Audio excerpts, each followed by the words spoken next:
Este podcast é apresentado pelo Tecnoblog. Só que esse mercado de inteligência artificial generativa é um mercado que assim, é como se fosse um prédio em construção e a gente tá morando nesse prédio enquanto ele tá sendo construído. Sim. Né? Então, assim, tem obras, tem pedreiro passando pra lá e pra cá, tem o piso que tem que fazer ainda, tem a parede ali que não terminou de pintar, é isso, esse é o cenário.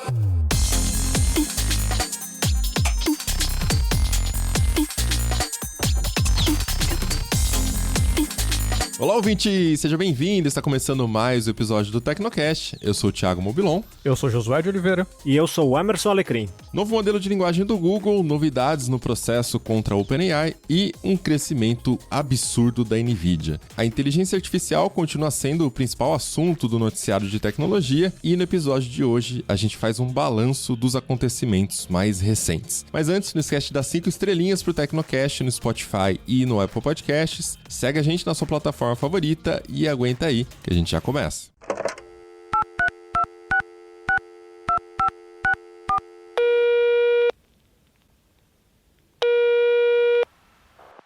Caixa postal do Tecnocast.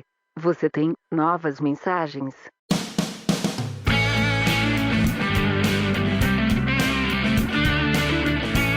Caixa postal do Tecnocast, se você não quiser acompanhar com a gente, pode pular episódio para 12 minutos e 51 segundos. Vamos lá, Josué, qual que é a primeira mensagem de hoje? Então, na verdade, são algumas mensagens que a gente recebeu, tem ali a mesma ideia geral, porque foi o seguinte, o episódio de semana passada foi sobre o declínio dos tablets, né, essa queda nas vendas que a gente tem observado. Em primeiro lugar, muitos usuários de tablets mandaram comentários, teve várias discussões, tanto na comunidade quanto no Telegram e tal, inclusive até nos comentários do corte que foi pro Instagram. Eu peguei o primeiro comentário de lá, que chamou a atenção para um público de tablets, que a gente acabou não mencionando, mas é realmente muito óbvio, foi mole nosso. O Daniel D. Sounds falou o seguinte: esqueceram de falar no podcast o principal público dos tablets. Crianças, meus filhos adoram. Lá na comunidade, o Fulano da Silva Sauro, ótimo nome, comentou: só uso o tablet pro meu bebê ver desenho. E por fim, o André Gorgin, ele também foi na mesma direção. Ele falou: hoje em dia vejo muitos tablets sendo comprados para crianças assistirem desenho. Cada sobrinho meu tem um Galaxy Tab. Meu Deus. Depois que eu vi esses comentários, eu realmente pensei que era algo óbvio, assim, cara. Realmente, pessoas que eu conheço que têm filhos, o tablet costuma funcionar melhor para dá uma distração pra criança, ver algum desenho, ver alguma coisa no YouTube, aquelas musiquinhas, né, tipo Mundo Bita e etc. Normalmente, assim, o tablet costuma ser muito útil nessas situações. Eu lembro de viagens que eu fiz com familiares em que bom dia, o sol já nasceu lá na fazendinha, eu ouvi isso o tempo inteiro porque a criança tava vendo no tablet, sacou? Então, tipo, era um pouco mais prático, né?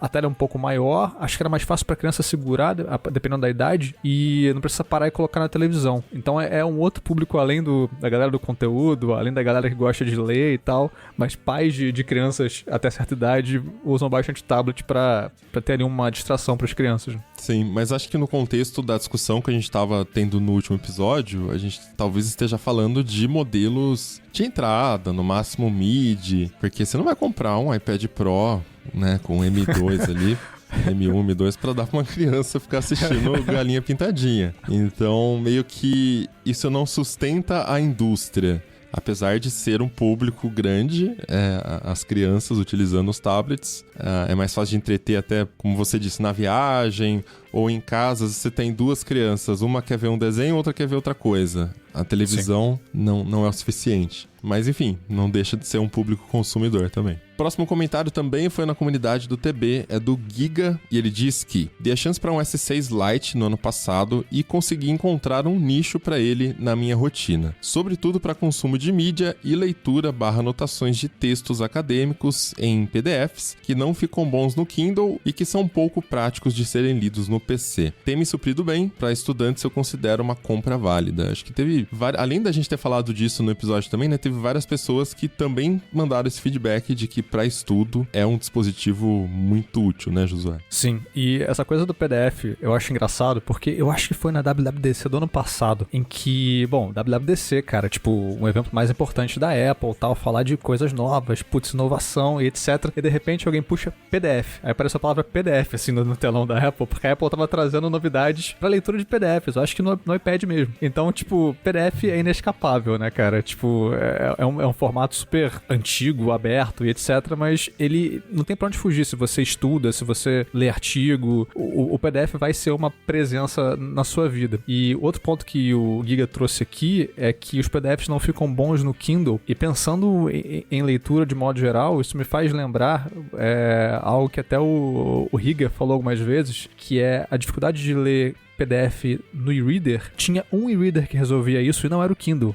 mas era o Leve da Saraiva, que Deus a tenha. Nossa. Então, o Leve da Saraiva, ele tinha uma tecnologia que eu só vi nele, pelo menos nos e-readers lançados no Brasil, que era o PDF Reflow, que basicamente você colocava um PDF lá dentro e ele conseguia visualizar o PDF como se fosse um EPUB. Então ele conseguia aumentar o tamanho da fonte, se adaptando à tela, você conseguia selecionar texto, enfim. Então ele conseguia gerar uma experiência de leitura de PDFs que era razoável. Tipo, se o PDF estivesse mal diagramado, ficava ruim mesmo assim, mas você conseguia... Então. Tipo, não era perfeito, mas dentro do que um e-reader conseguia fazer, ele era o melhor. Tipo, ele não era um e-reader lá muito bom, mas ele era o único no Brasil que tinha esse recurso que era excelente para estudantes, enfim, pessoas. Eu fazia faculdade na época, eu usei nesse período. Então era muito útil para mim. Então, ele falou que no Kindle era ruim e eu lembrei, mas houve alguém em algum momento do passado que resolveu isso. Ele foi o Leve da Saraiva, infelizmente não está mais entre nós. O Kindle, ele ainda tem aquela opção de você mandar por e-mail, colocar convert no título para ele converter o PDF no formato, ou você pode usar o Calibre também, que nunca foi muito bom para mim,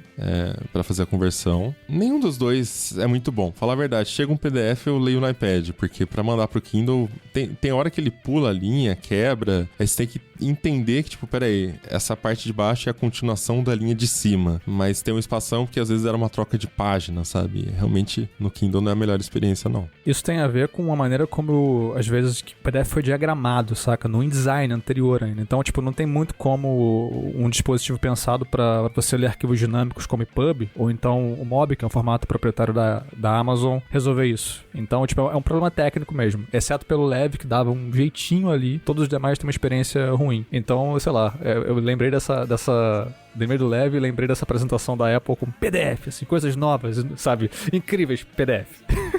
Pra quem não sabe, já quem tá ouvindo, o Josué trabalhava com isso. Ele fazia, né, Josué, diagramação de livros pra...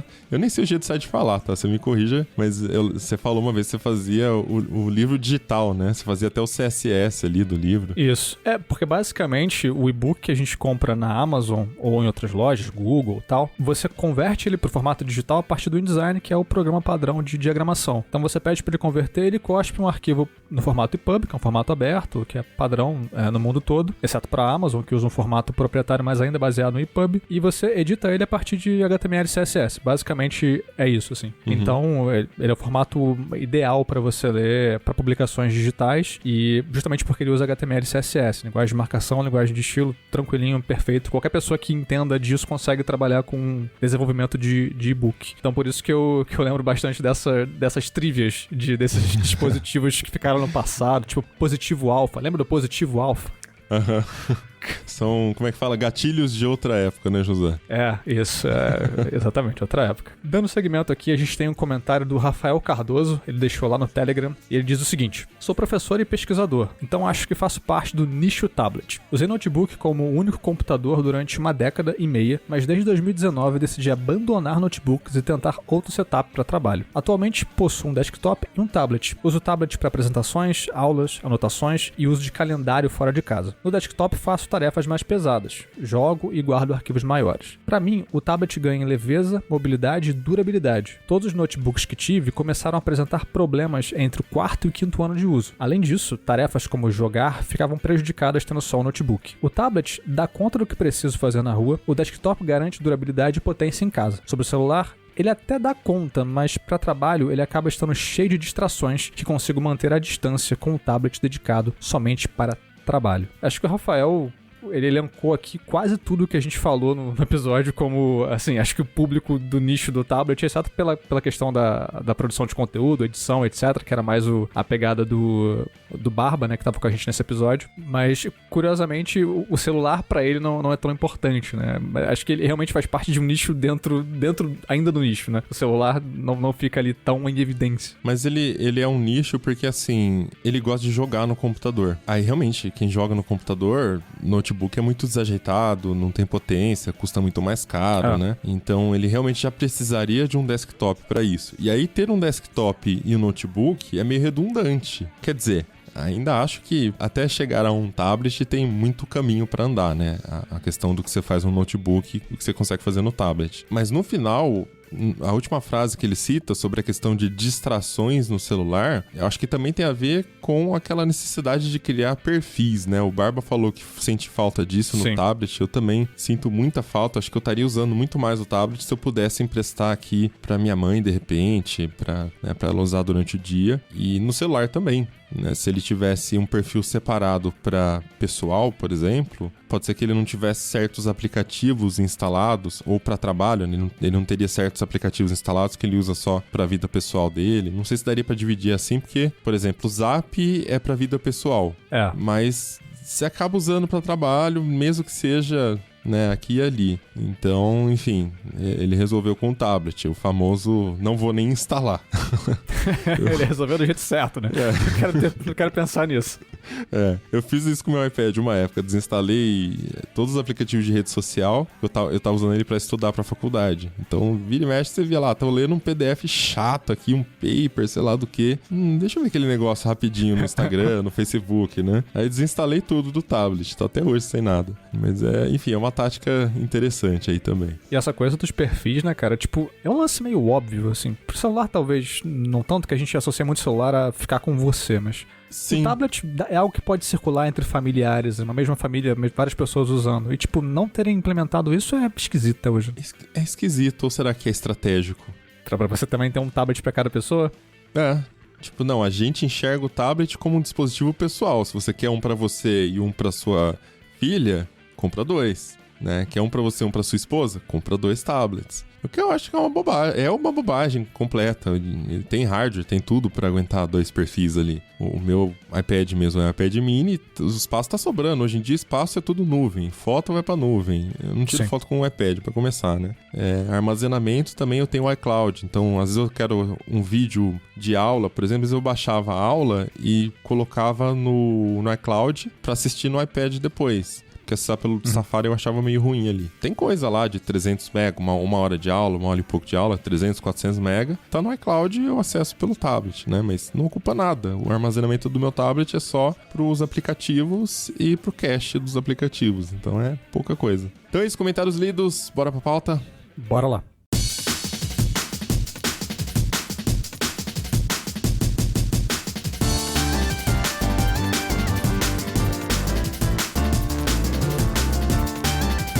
No dia 15/2, o Google anunciou o Gemini 1.5, que é a nova versão do seu modelo de linguagem, ou LLM, como você já deve ter ouvido. Trata-se de uma ampliação da capacidade do modelo, e a promessa da empresa é que ele tem uma capacidade de processamento maior, o que significa respostas mais rápidas e respostas mais precisas também. Essas melhorias têm muito a ver com a arquitetura que eles estão inserindo, que se chama Mixture of Experts, ou com a sigla sendo MOE, M-O-E, e que, em resumo, essa arquitetura nova permite que o sistema selecione apenas uma parte do modelo de linguagem para atuar no comando que você está colocando ali no prompt que você está mandando. Na prática, isso significa que não é necessário que ele ative todas as redes neurais para cada tarefa que ele vai executar. Ele consegue entender o contexto, entender o assunto e vai buscar só nessa parte ali do sistema né, a resposta que ele tem que gerar para você. Então isso melhora a eficiência, claro, são menos dados para ele testar, para ele calcular a probabilidade da sequência de palavras. O Google diz que o Gemini 1.5 é capaz de lidar com até 1 milhão de tokens, e quando a gente compara isso com outros modelos, o GPT-4 chega a 128 mil tokens, o Gemini 1.0, a versão anterior, lidava com 32 mil tokens. Caraca, então é um salto bizarro, né? De 32 mil para 1 milhão de tokens. Então, Josué,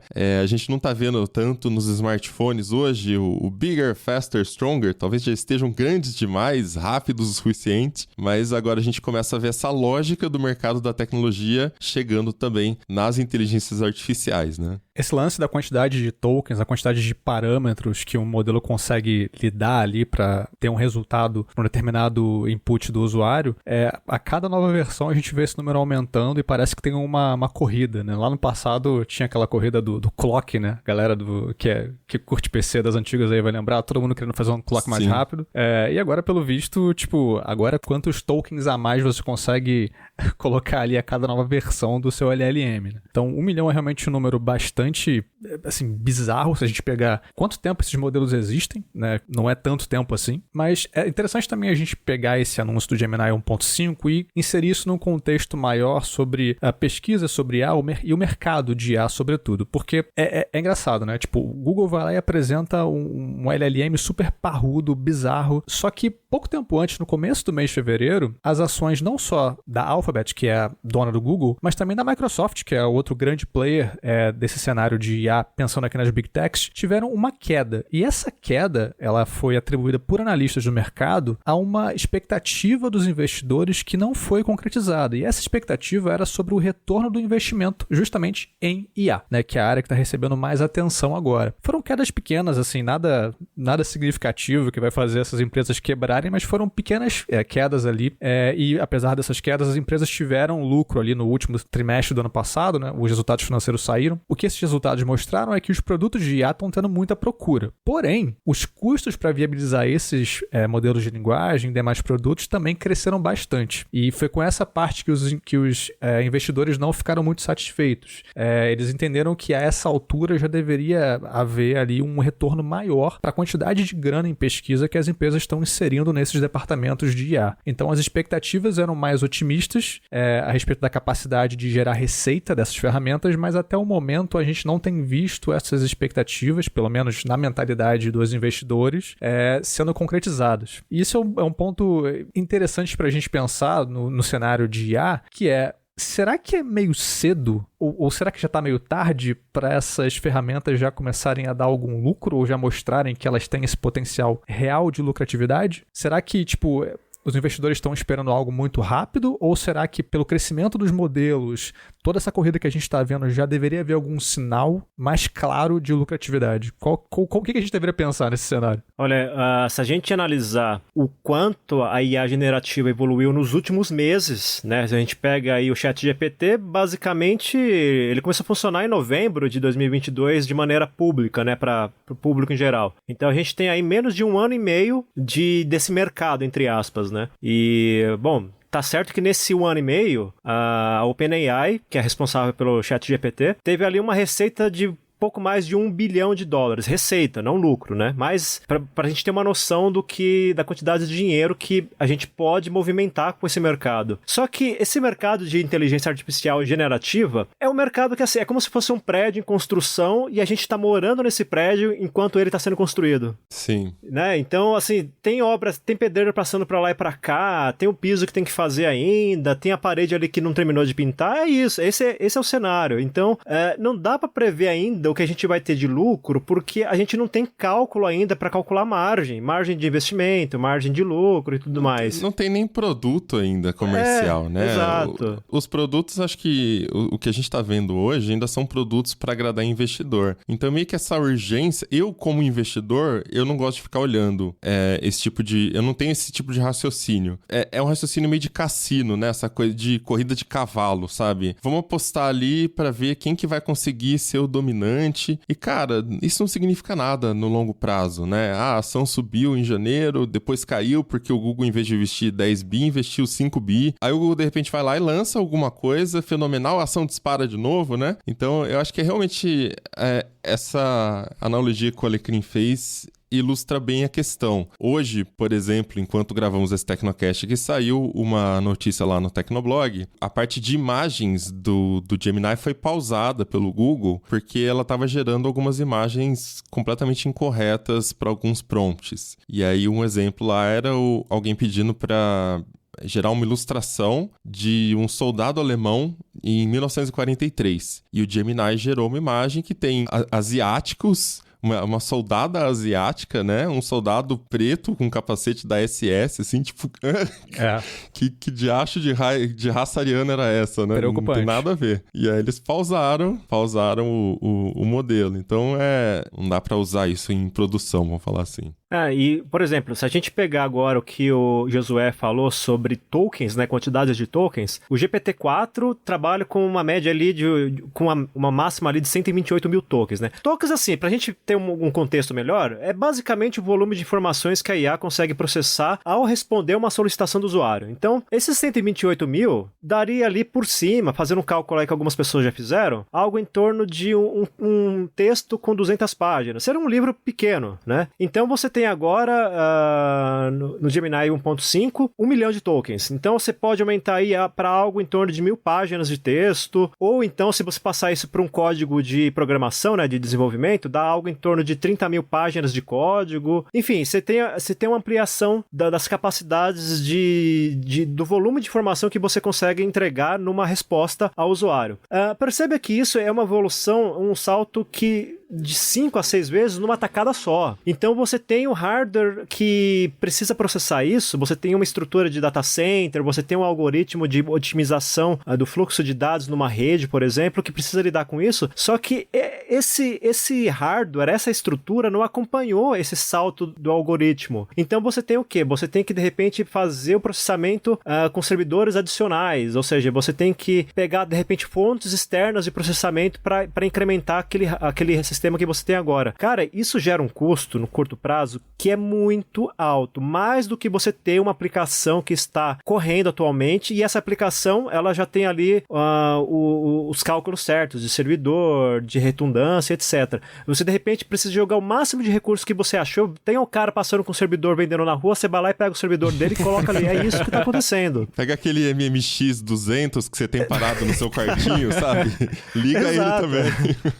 Liga tudo, cara. Então, hoje, a prioridade das empresas, do pessoal que está desenvolvendo a IA, é desenvolver a IA, né? A questão do custo está ficando mais para... Não que esteja ficando em segundo plano, mas ele não está no topo da lista de prioridades. Então, quando você pensa em negócio, cara, beleza, a gente vai ter que fazer o que as empresas estão fazendo é mais ou menos o pensamento que o Google tinha há 20 anos atrás, quando eles surgiram, que ainda era uma empresa jovem, que era a ideia de que o seguinte, vamos primeiro conquistar uma base de clientes, depois a gente vê um jeito de fazer dinheiro com isso. Tá mais ou menos nessa pegada. É a dinâmica do winner takes all, do Vale do Silício, né? Você tem que conquistar o mercado primeiro, conquistar os usuários e depois você descobre direito como que você vai transformar aquilo em dinheiro. Já tem algumas ideias, né? O Google já incorporou, por exemplo, recurso de IA nas versões mais caras dos seus planos de assinatura. Então, o Gemini, você pode assinar lá o plano Advanced, que dá acesso ao Gemini. No Workspaces também, se você quiser o Gemini para sua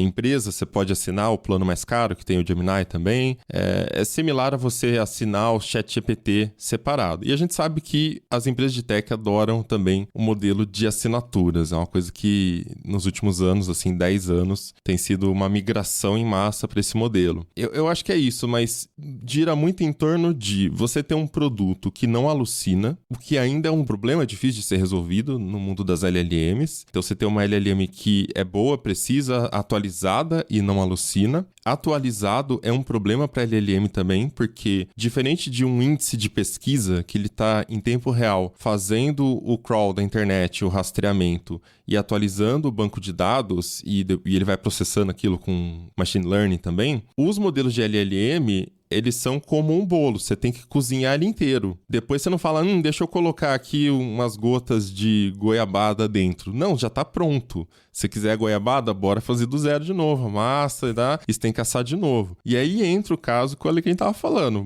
Sai pra rua pegando qualquer máquina que tem lá. Porque você tem essa necessidade de processar rápido para colocar o negócio no ar, para ter o produto rodando. É uma competição muito acirrada que tá acontecendo agora no Vale do Silício, né? Com essas empresas, Google, Facebook, OpenAI, para ocupar esse posto da melhor IA. E custa muito caro. Então, resumindo, mesmo que você tenha o máximo de informações, ele tá desatualizado o mês que vem. Aconteceu uma coisa, o modelo não foi treinado com aquela informação nova. A alucinação ainda está acontecendo, não é um problema fácil de resolver e o custo é muito alto. O custo de processamento, o custo de utilização da tecnologia é muito alto, né? Enfim, então não acho que é o foco de nenhuma empresa nesse momento apresentar um modelo para lucrar com isso. Eu acho que é mais para agradar os investidores, os acionistas, o mercado e chamar a atenção dos usuários, né? Nós temos o melhor modelo, apostem aqui no Google, apostem no Facebook, apostem na OpenAI, a gente que vai puxar a inovação nessa área de inteligência artificial. E sobre a questão das alucinações, você falou que é difícil a gente desenvolver um método de evitar que elas aconteçam. Na verdade, ainda existe uma discussão sobre se é possível evitar que elas aconteçam. Tomara que não. Mas tem pesquisadores que apresentam essa hipótese. Olha, da maneira como IAs, especificamente LLM, são desenvolvidos, que é a maneira como a gente sabe fazer e sabe que funciona bem, alucinações são inevitáveis. Uhum.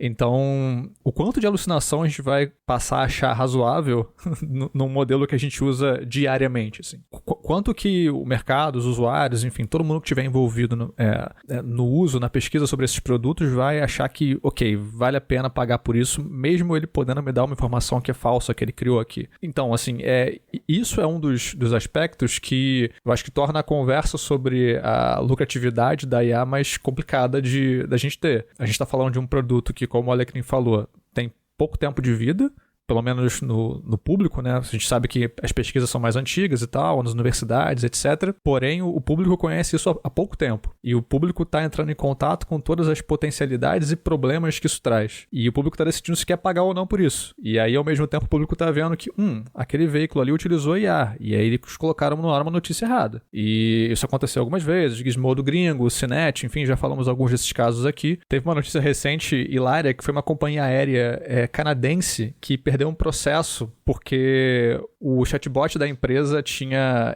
informado um cliente sobre um determinado desconto ou alguma coisa assim, e a empresa estava argumentando que ela não podia ter responsabilidade pelo que o chatbot dizia, saca? Então, tipo, o chatbot alucinou uma informação. Uhum. E aí, tipo, é um pouco mais sério. Não que os casos sejam muito diferentes, é erro da mesma forma, mas é um pouco mais sério do que você ter um erro num texto que está num site, que pode ser visto e corrigido, atualizado, enfim. Mas quando você tem uma IA, um chatbot, alucinando uma informação errada a respeito de um serviço que uma empresa está pagando, como é que eu sei, eu como empresa, tipo, quero ter um chatbot aqui que está usando a API da OpenAI, como é que eu sei que eu não vou ter nenhum problema porque essa IA não está dizendo pro meu cliente que ele pode ter algum produto por 5 centavos, saca? Talvez tenha uma visão, pode ser um possível futuro aqui, que é estatisticamente o que dá o melhor resultado para as pessoas e para as empresas também. Porque enquanto você estava falando, eu estava pensando o seguinte, sempre que sai um modelo novo, treinamos essa versão com 1 bilhão de tokens, treinamos com não sei quanto, 10 bilhões, 100, 1 trilhão, né, falava. Você vai implementar aquilo na sua empresa, tá? Quanto ele te gera de economia mensalmente ou anualmente, com pessoal, parará? Quanto ele te gera de gasto adicional por conta de pequenos erros? E lógico que nessa conta você tem que contar não só o gasto, nesse caso aí da defesa do processo ou de perder o processo, né? Mas também o gasto de marketing, a imagem, né? O branding negativo ali para a empresa. Então acho que tudo isso entra na conta. E, de repente, se ainda assim compensar para a empresa utilizar um modelo de IA que alucina, às vezes ela pode fazer ajustes, limitar um pouquinho a atuação da IA para que problemas mais grotescos não tenham a chance de acontecer. Tipo, você não vai poder vender passagem, você não vai poder fazer alguma coisa que poderia gerar um prejuízo gigantesco para a empresa, né? Às vezes eles podem pensar em algo nesse sentido. Mas eu acho que é essa conta que é feita. Tanto que quando eles lançam a OpenAI, qualquer empresa lança um modelo novo, Hoje o benchmark é o GPT-4, então geralmente as empresas comparam a performance das suas IAs com o GPT-4, mas a comparação é feita colocando a IA para fazer testes internacionais de português, inglês, matemática e sei lá o quê. Direito. Tudo. E a gente compara, numa prova de medicina mais avançada que existe aqui, o GPT-4 conseguiu tirar 92%, enquanto que a Llama, versão X, conseguiu tirar 85%, né? Então, cara, quando você começa a pensar, já é uma performance equivalente ou superior à de um ser humano. Seres humanos atendentes também não cometem erros que geram prejuízos, só que ele tem um custo mensal, a IA tem um custo provavelmente menor, entende? Então eu acho que é isso que vai entrar na conta das empresas. Talvez o objetivo, para muitos casos, não seja não cometer erros, mas sim, estatisticamente, cometer uma quantidade menor do que humanos ou financeiramente ter um custo menor do que teria com a outra opção que a empresa tem hoje. Não tô falando que eu gosto dessa ideia, tá? Só tô falando que eu acho que... Mas é o que o mercado vai pensar. É o que vai acontecer. Não, e você ainda tem um outro fator que é muito importante, que é a consideração com a sua própria aplicação. Então, por exemplo, eu tenho uma empresa e coloquei um chat GPT da vida para fazer atendimento dos usuários por chat. E aí... Bom, se eu tenho uma empresa, é conveniente que esse sistema ele seja treinado com meus dados, né, para os dados da minha empresa. Por exemplo, uma empresa de vendas de passagens aéreas, ele tem que ter ali, então, conhecer bem o meu banco de dados, ter acesso a uma série de informações inerentes ao meu negócio. Se, de repente, eu atualizo esse sistema e ele, por algum motivo, não consegue, nessa atualização, trabalhar com os dados que ele já estava trabalhando, como se fosse uma instalação feita totalmente do zero, esse sistema pode ser ótimo, pode ser uma evolução significativa em relação à versão anterior, só que ele não funciona com seus dados anteriores porque esse período todo que você usou a versão anterior, ele desconsiderou, pelo menos até que alguém vá lá e consiga colocar esses dados na nova versão. Então, até para você mudar de versão, dependendo do tipo de negócio, dependendo da aplicação, você vai ter gastos, né? Você vai ter riscos. Uhum. Então, é algo que, assim, não dá para pensar numa solução mágica. O ChatGPT e qualquer outra solução de inteligência artificial generativa tem essa coisa de ser muito rápida, muito impressionante, e a gente tende a pensar, então, que tudo ligado a esse universo vai evoluir na mesma proporção. Então, a gente tem a tendência a pensar que tudo vai evoluir na mesma velocidade com que a IA consegue dar resposta. Então tem a competitividade do seu negócio, tem a lucratividade eventual de quem investe nessas IA generativas, enfim, mas as coisas acontecem no ritmo do mundo real, né? Uhum. A IA gera resposta muito rápida e às vezes uma resposta satisfatória, mas o mundo real ainda precisa de lucro, precisa de mensuração de gastos, precisa de responsabilidade com relação à informação que você vai passar. Por exemplo, o caso que o Josué ilustrou aí. Cara, imagina alguém que perde uma viagem importante porque o ChatGPT passou uma informação errada. Ou então uma pessoa que já aconteceu, que acreditou num texto que foi gerado por IA e investiu no negócio e no final das contas aquele negócio não era o que ele estava pensando, né? Então tem a responsabilidade, tem uma série de variáveis por trás da adoção de um sistema como esse no ponto de vista de negócio, né? Para uso pessoal, a gente vai brincando, né? Mas para um negócio já é mais difícil, né? Mas acho que tem também a responsabilidade de quem tá usando, né? Nesse caso aí. Porque tem muita gente que, nossa, isso aqui é impressionante, então eu vou usar para tudo. Cara, é que nem quem tava entrando no Bitcoin, vendendo a casa, vendendo todas as economias, porque, cara, vão viajar o mundo e viver de Bitcoin. Quantas notícias você lembra, quem se deu na época de família que perdeu tudo, que vendeu tudo para comprar Bitcoin? Os usuários também têm que segurar um pouco a onda, né? Baixar a bola, pois senão... Não, e você consegue ver isso hoje, na prática, inclusive aqui no Brasil. Esses dias, por exemplo, eu tinha visto um site que o propósito dele é o seguinte: o pessoal vai lá, compra créditos nesse site, e esse site vai gerar para vocês, de acordo com a quantidade de créditos que você comprou, o número X de textos, por exemplo, 50 textos. Então você vai pegar esses textos e vai colocar no seu blog. Então, por exemplo, você quer criar um blog que fala de impressora. Então você vai lá, compra aí créditos e pede para ele gerar 30 textos sobre a impressora. E ele vai gerar. O texto existe, esse site existe. Eu vi. Aí, E aí o que acontece? Beleza, eu cheguei a consultar um desses textos, cara, é assim, é um gerador de lero-lero. Ele escreve perfeito, assim, a escrita é feita sem erros, tem uma construção lá de começo, meio e fim, mas a informação prática não é válida para o que a gente precisa. Então você pensa, putz, beleza, eu coloquei um blog lá sobre impressoras, só que eu tô aí eu vou ganhar lá com AdSense e outros anúncios e sei lá, de repente, numa dessas eu faço um post patrocinado para vender link, né? Aí esse link é pago para eu incluir no meu texto. Eu vou ganhar dinheiro, mas a minha informação não é confiável. Uhum. Quer dizer, o cara já tá fazendo... Ele tá querendo ganhar dinheiro lá com anúncios, então pra ele não importa. Mas se você olhar do ponto de vista da responsabilidade, ele tá passando algo que é totalmente inútil, que tá enchendo a internet, a web de lixo, né? Sim. E depois fica criando aquela situação do Google, né? Que o Google o pessoal reclama muito que tá aparecendo resultado que é inútil. Mas, em parte, é isso, né? Eu acho que também, nessa coisa da expectativa dos investidores, que gerou essa quedinha aí nas ações, eu acho que tem esse contexto maior do qual a gente já fala bastante tempo aqui. Tipo, o momento econômico tá um pouco mais delicado, a galera tá um pouco mais cautelosa nos investimentos e quer ter algum retorno mais rápido em alguma coisa. E aí, diferente de outras coisas que foram prometidas nos anos anteriores, de que não, isso aqui vai ser o futuro, isso aqui vai dar certo, tipo, sei lá, Web3, cripto, essas maluquices, NFT, a gente consegue ver, metaverso, a gente consegue ver um resultado rápido de você pedir alguma coisa no ChatGPT ou num programa gerador de imagem, por exemplo. Cara, é rápido, tá na sua frente. Cara, isso aqui serve pra isso, eu consigo ver uma pessoa usando isso numa empresa. Eu consigo entender mais ou menos quem poderia comprar isso aqui. Então, o objetivo, a serventia daquilo tá claro. Então, isso aqui vai dar dinheiro. Isso aqui vai ser a próxima parada. Isso vai ser o futuro. E aí a mentalidade mudou, né? Tipo, e agora eu acho que pra muita gente, inclusive pra uma parcela pelo menos dos investidores, já tava no momento de ter algum retorno justamente porque a expectativa era essa. A gente saiu daquela maluquice de metaverso e afins, que nunca deu em nada, pra algo um pouco mais sólido que a gente vê que funciona, mas cadê os resultados ainda? E a gente tá vendo que, na verdade, como o Alecrim falou, o prédio tá subindo, a estrutura tá sendo colocada ainda, e se a gente pensar, por exemplo,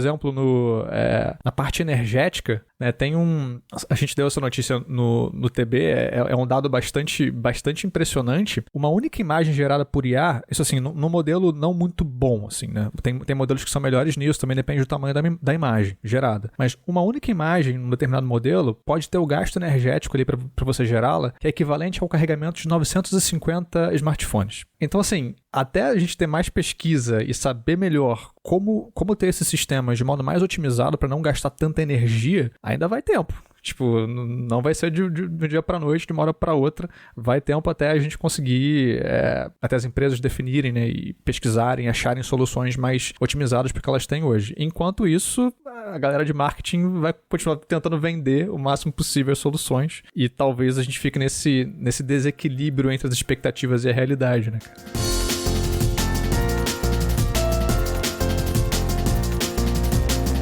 E além de toda essa parte de produto para o usuário final, onde que a gente vai ver isso acontecer, ser aplicado, né, essas IAs sendo aplicadas no dia a dia, tem também as discussões sobre ética do uso dessas ferramentas. A gente conversou no Tecnocast 256, quando as máquinas fazem arte, com o professor Sérgio Venâncio, professor da Unicamp, e ele falou um pouco do ponto de vista dele, ele, lembrando, né, ele tem essa especialização tanto em arte quanto em computação. Então foi um perfil bem legal para a gente conversar sobre inteligência artificial gerando imagens. E a gente já falava naquela época sobre o uso ético, porque essas ferramentas são treinadas com imagens de artistas, ilustrações de artistas que elas pegam pela internet. Agora, nos LLMs de texto também, que são treinados com conteúdos da internet, textos do Reddit, textos de jornais, textos do Tecnoblog mesmo, né? E aí fica essa coisa porque, beleza, na época até deu uma brincada com o professor, né? Que, ok, a arte, nada se cria, tudo se copia. Logo, quando um ser humano tá fazendo uma arte, um desenho, ele também tá aplicando ali técnicas e coisas que ele aprendeu com outras artes que ele estudou e, lógico, tentando criar alguma coisa em cima disso. Só que uma máquina, ela faz isso em uma capacidade que é completamente desproporcional a um ser humano, né? Então, ela cria com base nas outras, às vezes ela alucina, mistura estilos e tal. Então, às vezes sai uma coisa, entre aspas, mais ou menos nova, mas nessa lógica de criar em cima do que já existe. Enfim, mas quando a gente pensa desta forma, a gente está falando de ferramentas que vão estar nas mãos de poucas empresas que dominam ali o setor das Big Techs, e seriam capazes de fazer o trabalho da maioria dos seres humanos, né? Então, qual que é o impacto disso na sociedade? Não dá para todo mundo ser acionista do Google e tirar proveito desse resultado. E mesmo que seja, você vai comprar um pedacinho, uma coisa muito pequena, né? Não é um salário mensal ali. Então, qual é o impacto? Como que a sociedade se reorganiza? Enfim, então nessa rabeira vem as questões legais. Será que com legislação a gente consegue barrar certas práticas de treinamento ou de ferramentas sendo utilizadas? E já tem alguns processos rolando. Essa semana teve uma atualização, né, Josué? Até de um processo que a OpenAI está recebendo nos Estados Unidos relacionado à quebra de copyright. Nesse caso, ela se deu bem, né? No primeiro momento, sim. Em resumo, o que está acontecendo é que tem um grupo bem grande de escritores que está processando a OpenAI, a Meta também, mas a OpenAI a que fica mais ali na exposição, por usar livros dele sem autorização para treinamento do seu modelo de linguagem. E também, enfim, se é sem autorização, uma quebra de copyright. Tem também algumas insinuações de que poderia ter usado material pirateado, enfim, que também já gera uma outra camada de problema aí. Então isso está se arrastando desde o ano passado. O que aconteceu há pouco tempo, o desdobramento que a gente teve foi que o escopo da ação foi diminuído. Então, parte das acusações que esse grupo de escritores estava fazendo em relação a essas empresas, especificamente a OpenAI aqui, foi derrubada. Então, tinha acusações de prática de negócios ilegais, conduta fraudulenta, negligência, enriquecimento ilícito, enfim, essas e algumas outras mais técnicas. Tudo na sexta foi de pai que cola, né? Que se colar, colou. Foi bastante coisa. Mas, porém, a acusação principal, assim, o cerne da coisa, que é a violação direta de direitos autorais, isso foi mantido e vai ser julgado posteriormente. Naturalmente, a OpenAI tem a expectativa de conseguir rebater essas acusações. Basicamente, eles vão ter que convencer a juíza, ou não sei se vai ter júri. Alguns desses casos têm júri, outros não. Enfim, mas convencer quem quer que seja de que o que eles fizeram foi fair use. Basicamente, é isso que eles têm que provar. Não está claro ainda se vão conseguir, mas também não está claro ainda se os escritores vão conseguir provar, porque a gente não tem... Isso é sem precedente, basicamente. A gente está diante de uma coisa nova. Na verdade, esse é só um dos movimentos de, digamos, de reação ao que essas empresas têm feito no sentido de usar material disponível, né, para fazer treinamento das suas próprias ferramentas. O New York Times está processando a OpenAI, então é um veículo grande aí, tipo, quase que representativo da imprensa, como se a imprensa estivesse fazendo isso, né? Tipo, agora tem aqui um ator histórico, consolidado, indo contra essa empresa que teria na acusação do New York Times, utilizado material do jornal para treinamento de sua inteligência artificial, e aí eles estavam afirmando coisas do tipo, eles conseguem reproduzir algumas das nossas matérias, enfim. E tem também a Getty Images, essa é um processo mais antigo que está movendo contra a Stability AI, que é dona de uma dessas plataformas de criação de imagem via texto, que é a Stable Diffusion. Então, esses processos, esse que é o ponto aqui, caso eles realmente sejam... os acusadores sejam bem-sucedidos, isso é algo que tem potencial de mudar fortemente assim, a direção que o mercado está indo. Porque se for colocado ali que não se pode treinar modelos de linguagem ou modelos que criam imagem a partir de materiais que estão disponíveis na internet de alguma maneira, ou que livros que você tem acesso de alguma forma, usar esses livros constituem quebra de direitos autorais, muitas dessas empresas já criaram esses modelos de linguagem em cima disso. Então, o que acontece com o que já foi feito? O que acontece daqui para frente? Então, a gente não sabe disso ainda, é um momento bastante curioso. Eu confesso que esse é o assunto que eu mais fico antenado, tentando descobrir quais vão ser os desdobramentos que está acontecendo. Mas, enfim, também não é a única coisa que está acontecendo nesse sentido, né, Alecrim? Tem um outro ponto aí que são os web crawlers, né? Os robozinhos de IA que estão raspando a internet em busca de conteúdo, né? Exato. Enquanto a gente tem algumas empresas já partindo para a briga judicial, indo para os tribunais, tem alguns veículos, aliás, alguns não, muitos veículos que já estão adotando uma atitude preventiva, digamos assim. Eles simplesmente estão bloqueando os web crawlers, né, que são os robôs que rastreiam as páginas desses sites para evitar que eles usem o conteúdo desses sites para treinar a IA, ou então para eventualmente, se esse argumento de que eles plagiam, né, outros sites, para evitar que isso aconteça. Se a gente pegar alguns exemplos, tem um caso da BBC, do New York Times, que também está bloqueando, além de processar, né, está bloqueando também alguns web crawlers. Eu já vi o TechCrunch fazendo isso, a Amazon... O Tecnoblog bloqueia também, eu coloquei já lá. O Tecnoblog, tá vendo? Opa, essa eu não sabia que já tínhamos batido nossa posição aqui. É só uma regrinha que você coloca no arquivo robots.txt. E na hora que sai, quando saiu eu já subi lá, mas que faz alguma diferença, vamos ser sinceros, né? Pois é.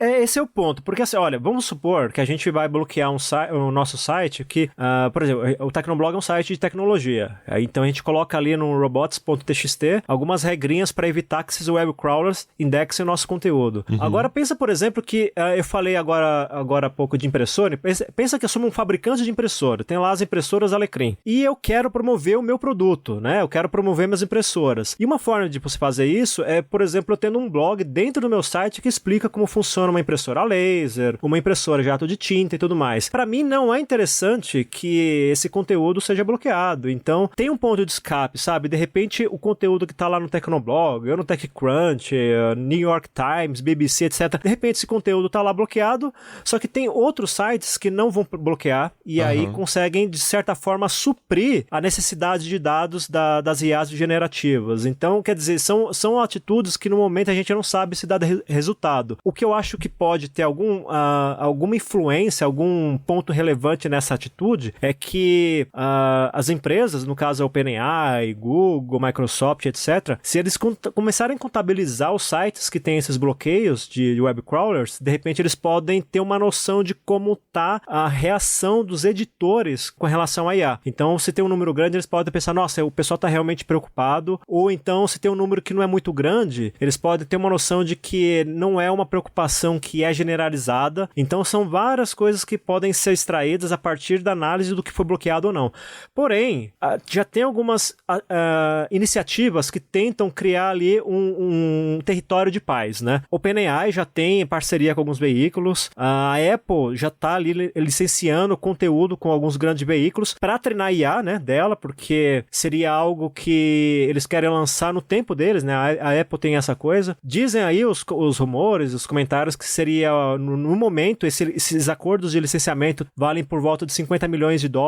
Eu acho que é um valor pequeno, considerado o tamanho da internet, mas enfim, a gente está falando de uma iniciativa que de repente está na fase de teste, né? É algo inicial, então não dá para pensar em algo de escala. O do Google, né? O Google fechou um acordo com o Reddit de $60 milhões por ano. Bem lembrado. Para poder usar, né, os conteúdos do Reddit. Cara, é bastante grana, mas também tem aquela sensação de que eu tô te pagando pra matar o seu negócio daqui 2 anos, sabe? Uma coisa assim. Vou sugar esses dados, vou treinar o modelo, daqui 2 anos ninguém mais vai precisar entrar no Reddit. A Microsoft já tá incorporando o Copilot no Visual Studio, então Stack Overflow da vida, logo você não precisa entrar lá. Eu tava ouvindo um podcast essa semana, anteontem, acho. O Task me indicou o episódio, inclusive, um episódio do A16Z, né? A16Z. É o podcast da firma de investimento do Andreessen, não é? Mark Andreessen. Isso, esse mesmo. Eles discutiram o futuro da mídia e tal, e aí ele citou um exemplo lá que é um site, esqueci o nome do site agora, que ele entrava pra ver recomendação de músicas, que o cara gostava muito de entrar pra ver e tal, e pra saber qual CD ele comprava, porque na época uma grana, você tinha que comprar as músicas, né? O cara era muito bom em escutar músicas e escrever as recomendações, e aí as pessoas acessavam o blog e compravam de fato as músicas, os CDs. Isso facilitava facilitava, né, o processo de descoberta de música. Mas quando chegou o Spotify, você paga uma assinatura mensal, ele mesmo foi incorporando um algoritmo ali para te recomendar músicas novas, esse site foi morrendo. Porque qual é a necessidade de fazer review se o próprio Spotify te faz isso automaticamente? Ele vê o que você já escuta e é muito elogiado, né? Exato, porque ele vai aprendendo com seus gostos, né? Exatamente. Então, aí agora a gente tá vendo a versão disso, mas com geração de texto, né? Que eu acho que era o mais difícil de fazer mesmo. Linguagem natural. Mas se a gente usar isso aí como base, é de se pensar que estamos pagando para daqui a alguns anos ninguém mais precisar entrar no seu site para tirar nenhuma dúvida. A própria IA vai poder fazer isso. Mas ainda assim, é um cenário nebuloso, porque, beleza, por alguns anos esses pagamentos, esses acordos resolvem um problema, mas vai chegar uma hora que, se a coisa for disseminada, não vai ser viável escrever, não vai ser viável produzir. E aí vai chegar um ponto em que pode faltar informação para treinar essas IAs. Por exemplo, eu falei agora de impressoras. Uhum. De novo, volto a esse exemplo. Vamos supor que eu lancei um novo tipo de impressão, uma nova tecnologia de impressão. Impressoras Alecrim 2.0. 2.0, isso aí. Mais aromatizadas do que nunca agora. Com cheirinho de alecrim. Mas imagina que eu lancei essa tecnologia nova de impressão e, assim, a IA sozinha não é capaz de entender. Eu posso ter ali uma documentação técnica que vai servir como manual do usuário. Só que o manual do usuário, ele vai explicar como você vai usar a impressora, não vai explicar como a tecnologia funciona. Então, a não ser que eu vá lá e publique um estudo, uma pesquisa ou alguma coisa explicando essa tecnologia na web, a IA não vai ter material para treinar. Não vai ter não vai ter fonte para treinar. Então, se você pensar isso em larga escala, acontecendo não só com tecnologia, mas com a área de saúde, com as áreas científicas de modo geral, a gente pode chegar num ponto em que a web vai estar lotada de informação que é superficial. Já está assim, de certa forma, mas a gente ainda consegue encontrar muita coisa relevante. Mas pode chegar um ponto que não vai ter mais informação útil de verdade. E aí cria também esse dilema para quem está por trás da IA, né? E agora? A gente precisa de fontes de informação, mas da onde que elas virão, né? Então... informação, aí a gente volta também no começo do episódio, né? Sobre treinar tudo de novo do zero e tal. E de fato, informação não é uma coisa estática. Todos os dias tem informação nova sendo gerada. Só que a gente tem esse bolo de conhecimento que serve de base para muita empresa manter suas operações, e o que é muito válido, paga salários e faz o mundo girar, né? Vide a quantidade de papers que sai todos os dias, estudos acadêmicos, ou mesmo notícia, né? Uma ponte caiu, uma empresa deixou de existir, um novo produto foi lançado, e todos os dias tem informações novas que a IA não tem como saber o que está acontecendo no mundo real sem rastrear essa informação em algum site, em alguma rede social, em algum vídeo, né? Ela precisa de olhos e ouvidos para enxergar e ler o mundo real ali. Mas também tem um outro lado, né?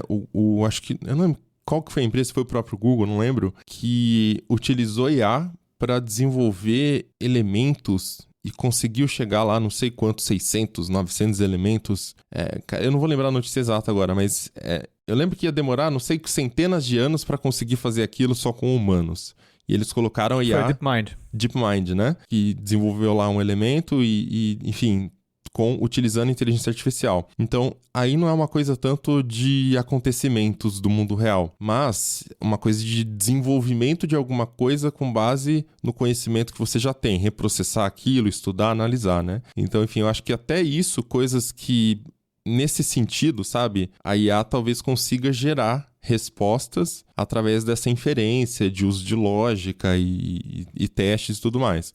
Ela não vai saber o que está acontecendo, ela não vai saber se uma empresa abriu, se uma empresa fechou, um produto foi lançado, mas esse tipo de coisa até ela já vai começar a conseguir fazer em algum tempo. Só complementando o que o Alecrim estava falando antes sobre parcerias, né, que OpenAI e Apple estão fazendo com veículos de notícias, uma mais recente foi da Microsoft com o Semaphore, ou Semaphore, não sei exatamente como pronuncia, mas é um site americano bem interessante que criou uma editoria separada, chamada Signals. Então, basicamente, um humano escreve a notícia, um jornalista humano escreve as matérias, e a IA complementa o texto com destaques que vêm de outros sites. Então é como se você estivesse mais contexto sendo adicionado numa matéria escrita por um ser humano, que é um uso interessante de IA, e tem ali, obviamente, se tem a parceria, a Semaphore está recebendo uma grana da Microsoft, ok. Não sabemos por quanto tempo isso vai ser viável, mas por enquanto ajuda a dar aquela abafada nos ânimos. Mas dentro desse contexto, o que eu acho mais interessante é a Apple. Porque todas essas outras empresas, Microsoft, OpenAI, elas começaram a fazer esse tipo de iniciativa depois que as polêmicas se instauraram. Então, depois a OpenAI começou a fazer parceria com a Associated Press, depois a Microsoft fez parceria com o Semaphore. Isso foi acontecendo depois. Ou o Google com o Reddit, enfim, teve apagão do Reddit no ano passado justamente por causa disso. Eram protestos ali dos mods contra a direção da empresa que tinha subido os preços das APIs, justamente para que nem todo mundo pudesse raspar os dados do próprio Reddit. Então, isso passou a rolar depois dos problemas. A Apple não lançou nada de IA ainda. Então, eles estão começando antes, assim. Esse lance dos 50 milhões e tal, para alguns veículos que eles estão negociando ali, eles estão colocando isso na mesa antes de lançar o seu produto de IA, que, segundo os rumores, deve vir aí nos próximos iPhones, não sabemos. E eu tava pensando, cara, isso não é a cara da Apple? Não é a cara da Apple... Total. Tipo, no sentido interessante da coisa, porque, tipo, a Apple vai pegar uma coisa que já existe, porque, sei lá, a Samsung já lançou, por exemplo, e o Google tá colocando também nos Pixels, nos celulares deles, e vai colocar no iPhone, quando isso acontecer. Vai ter suas particularidades, naturalmente, claro, mas é algo que já existe. Só que uma maneira diferente de você empacotar isso é você dizer, olha, a nossa IA foi treinada com dados adquiridos de maneira legal, sei lá, ou adquiridos com parcerias com grandes veículos e etc. Uhum. Isso me parece muito uma coisa que tem a cara da Apple, assim, sabe? E nesse caso eu acho bem maneiro porque, enfim, não precisou ter o problema antes para depois você vir com um band-aidzinho de solução de alguns milhões por ano. Tipo, eles estão fazendo a parada pré-lançamento. Então, sei lá, de todas elas, eu acho que a que mais fez sentido aí dentro da proposta toda foi a Apple com essa parceria que eles anunciaram aí. A Apple tem essa facilidade de trabalhar no tempo dela, porque ela tem uma posição de mercado tão confortável, né? Ela é líder em smartphones com iPhone, e ela pode lançar as coisas com um ritmo bem tranquilo, porque ela sabe que aquela base de usuários não vai diminuir se ela atrasar com alguma coisa, e a gente percebe isso analisando os produtos relativamente recentes dela, né? Pega o Apple Music, ele chegou depois, mas com uma base considerável de usuários. O Apple TV tá ainda bem cru, assim, comparado a Netflix, por exemplo, mas já tem uma base consolidada de usuários, justamente porque eles têm aquela coisa de preocupar mais com a qualidade do conteúdo do que com quantidade. Então eles conseguem trabalhar com essas variáveis. Só tem série original. Exato. Uhum. É o objetivo deles, no final das contas, né? Não é número. Exato. E aí na IA, eles conseguem trabalhar da mesma forma e com um fator que é importante, que é o tempo, porque eles podem observar o que está acontecendo no mercado, deixa ali as tretas acontecerem e com base nessa observação do mercado, eles vão lançar o produto deles tentando ser o mais, eu não diria ético, mas o mais inteligente possível, de forma que você consiga usar isso, inclusive, como fator de marketing. Na hora que eles lançar a solução de marketing de IA deles, eles vão chegar num evento lá de lançamento de um novo iPhone, eles vão falar, olha, a nossa IA tem parceria com vários veículos e vai listar os veículos lá, vai colocar o logotipo deles e vai criar uma coisa que assim... Vai trazer o dono do New York Times, cara, pra apertar a mão do Tim Cook. Exato, vai ser isso. E vai criar uma situação confortável para todo mundo, porque esses veículos também vão de alguma forma, enfatizar essa parceria. Quer dizer, eles acabam criando aquele universo Apple, que é um universo totalmente planejado, né? Que o caos é controlado. Então eles têm essa liberdade, né? Então vai ser interessante quando eles lançarem isso, porque a gente vai conseguir ver como essa questão de lançar coisa no tempo certo tem efeito nos negócios no longo prazo, né? A gente está falando agora no começo do episódio da preocupação de muitos investidores em ter retorno rápido. Nesse ponto, a Apple não está preocupada com retorno rápido, né? Ela está preocupada com retorno no longo prazo mais consistente. E eu não duvido nada que vai conseguir ter isso.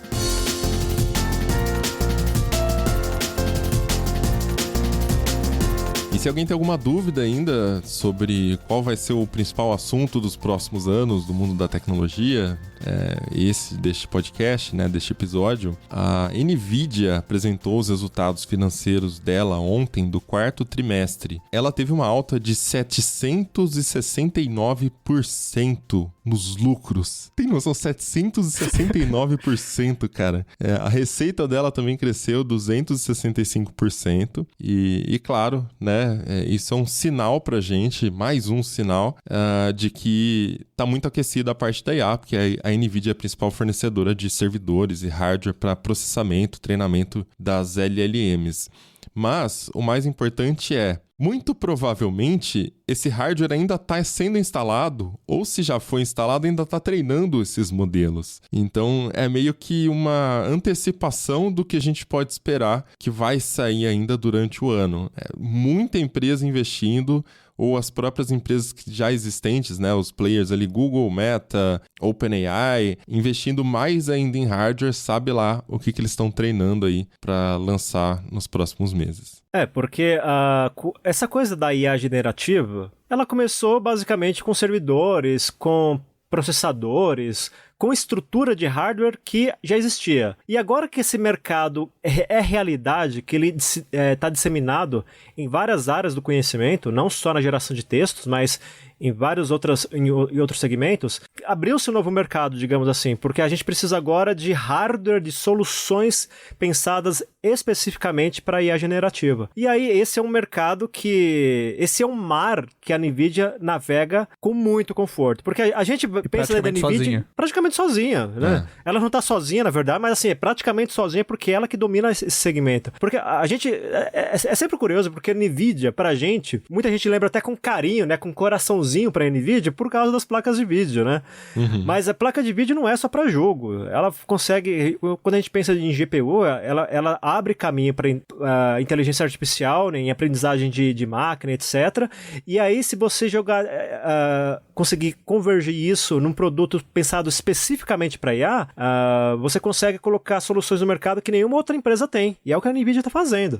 Então, nesses últimos resultados financeiros que foram divulgados agora nessa semana da gravação desse episódio, o próprio Jensen comentou que ele fala, as palavras dele são essas: a computação acelerada e a IA generativa atingiram um ponto crítico. Ou seja, tem tanta demanda em tantas partes do mundo, envolvendo empresas, institutos de pesquisas e até governos, que a demanda por essas soluções, porque eles não vendem só o hardware, tá? Eles têm ali sistemas para você também implementar IA generativa ou até desenvolver. Então, eles estão fornecendo para o universo todo, para tudo que é empresa. Aí, se a gente pensar só para pegar o número desse monte de números altos deles, o lucro líquido deles no último trimestre fiscal, né, que encerrou agora em 28 de janeiro de 2024, foi de 12,3 bilhões de dólares. Lembrando, lucro líquido só no trimestre. Só no trimestre. É muita grana. Caraca, é muita grana. Então, a gente vê aí OpenAI, Google, Microsoft lidando com questões éticas, mas quem está bem confortável mesmo nessa questão de IA é a NVIDIA. Como é que é a analogia, José, do Tecnocast que a gente gravou, né? Que enquanto tá tendo a corrida do ouro, a NVIDIA tá vendendo a pá, né? Exatamente. O machado ali. Então Ela ganha se você encontrar ouro ou não. Então, nesse momento, é a grande sortuda aí do mercado. E só pra gente entender a dimensão também, no ano fiscal de 2021, das receitas da NVIDIA, 45% vinha do setor de jogos, gaming, e 41% era de data center. Hoje, até, na verdade, está desatualizada. Essa informação aqui é de dezembro, então não conta com esse trimestre que acabou de fechar. 75% da receita da NVIDIA é com data center. Foi de 41 para 75, quase dobrando ali, né, a receita da NVIDIA. Então, tá nadando de braçada e tem outras iniciativas também, né? Tem o Grok.com, por exemplo, GROK, que é uma empresa que está desenvolvendo um hardware novo, chama LPU. Assim como a gente tem CPU, GPU, tem um LPU que significa Language Processing Unit. Então é um hardware que até eles falam aqui que é muito mais rápido do que as GPUs para utilizar com IA generativa, LLMs. E, enfim, tem até um exemplo lá no site, você entra em grok.com, Você pode utilizar alguns modelos diferentes ali, tem uma que é o Mixtral e o Llama. E, cara, você dá um prompt, é instantâneo. Você deu Enter, já aparece uma resposta gigantesca na sua frente. Isso utilizando o hardware deles. Não sei, lógico que eu não sei, né? Vocês estão colocando toda a banda do hardware aí só pra esse prompt, pra ficar rapidão, né? Mas, enfim, é uma empresa que também tem muito potencial aí nessa área de hardware para IA. Tem muita coisa chegando ainda.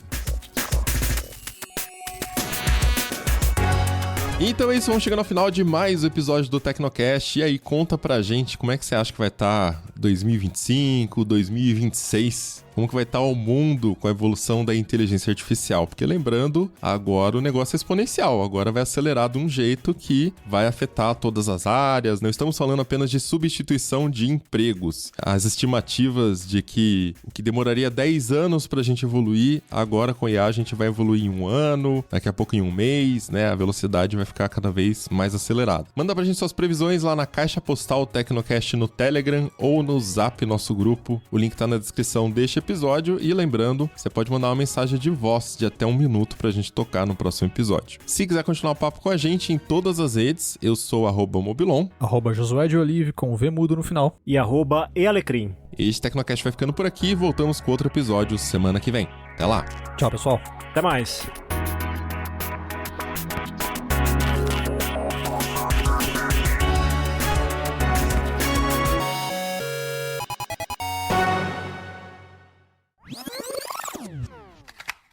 E este Tecnocast foi produzido pelo José de Oliveira, foi editado e sonorizado por Ariel Libório e a arte da capa é do Vitor Pada.